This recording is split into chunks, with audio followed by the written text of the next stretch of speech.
Mis días favoritos por el señor Murray. El 30 de agosto a las 5 de la tarde, yo cocino la cena en mi patio. El 30 de agosto a las 5 de la tarde, yo cocino la cena en mi patio. El 1 de septiembre a las 2 de la tarde, mi familia y yo visitamos el lago Como. El 1 de septiembre a las 2:40 de la tarde, mi familia y yo visitamos el lago Como.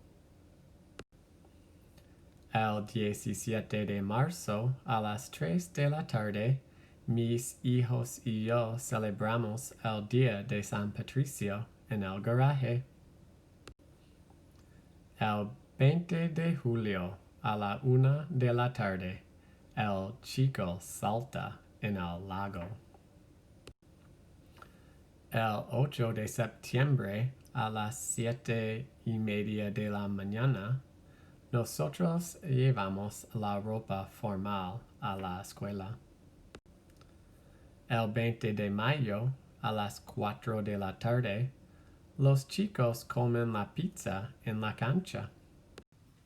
El 2 de agosto a las 6 de la noche, yo nado en el lago.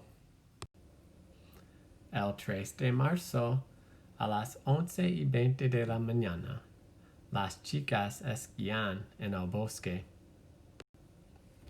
El 7 de septiembre a las 8:10 de la mañana, mi esposa pinta en la casa.